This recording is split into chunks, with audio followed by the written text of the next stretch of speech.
Players who love fried chicken. I mean, we try to bring you a lot of light and healthy dishes on this show, as you know, but sometimes there's nothing better than good old-fashioned comfort food. And this guy, Chef Jesse Hansen from Proof Restaurant, is here today making home-style fried chicken and all the fixins. How are you, my friend? I'm good. How are you? So great. Tell me, you're excited. I'm happy about football season coming back. Right. Why is the season so short? I know. I mean, it's so short, and then we have so much happening this season right here in our city. It's so going to be we better huge get for behind us. it. Even if you don't like the game, you're going to like all of the pomp and circumstance that surrounds it. So we are so excited. I'm excited about Fridays at your restaurant because you guys have fried chicken Fridays, and you brought that into our studio today. So I'm going to have you help me out here a little bit. You got it. You got it. So you throw a pair of gloves on. What I've got here is paprika, just regular old flour, garlic powder, onion powder, and this a little is your bit of salt and pepper. Right? Yep. So this is the base for the fried chicken. So a little salt, a little bit of pepper, and this is really easy.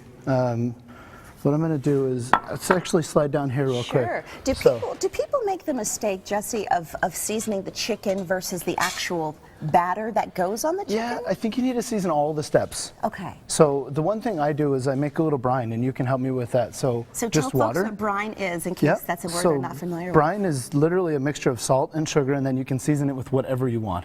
Okay, so that's what makes your chicken different. Yeah. The brine. The brine gets the flavor. So this is hot. Just a little water goes in, and you can start dumping all of that stuff into there. So we have some salt. Yep, kosher salt, equal parts. You guys have the recipe on there. So all the sugar. Yep, all the sugar. Okay. Garlic. Garlic. Yeah. Leaves. Bay leaves. And fennel seeds. Fennel seeds. Yep. Interesting. And white peppercorns. White peppercorns. Okay. So then all of that will just come to a boil. You put it in the fridge and cool it down. Once it's cooled, the chicken goes into that. So that's it, real easy. So does that need to sit overnight? Once it's cool, maybe an hour or two to get it cool in the fridge. Okay. And then you can take plain chicken that hasn't been seasoned, put it into that. And what I have here now is I have chicken that's been brined already.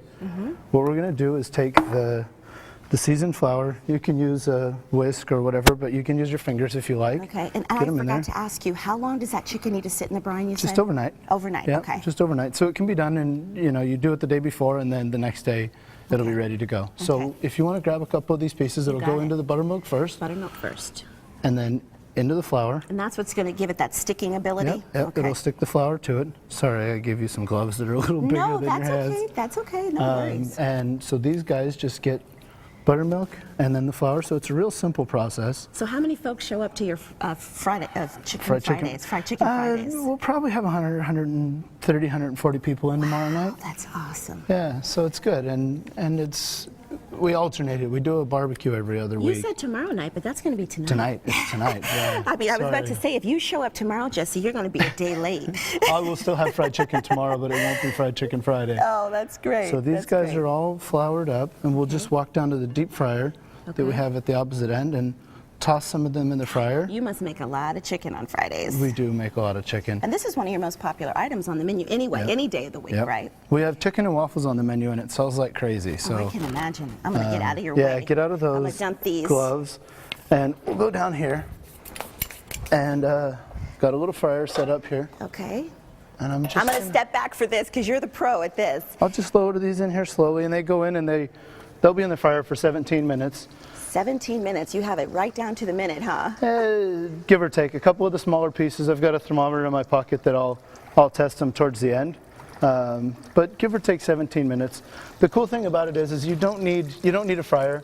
The black pot that I have there, I'm not using it for anything today. I just brought it because you can use a black. Okay, so I was going to ask you if you wanted to do this in your own kitchen, if you don't have one of these cast iron pots would suffice, right? Yeah. I fry the chicken at 320 degrees, so kind of a lower temperature. Okay. So that it cooks through without burning the outside of the chicken too bad. Perfect. Yeah. Perfect. That's okay, well, I tell you what, we're going to get that chicken frying right now, but we have all the fixins that we're going to do. Chef Jesse is just getting started. When this meal is done, yum, yum. What are you going to make for us next? We're doing coleslaw. We're going to do some French fries, some Cajun fries. All right, some fries and coleslaw coming up. And Terry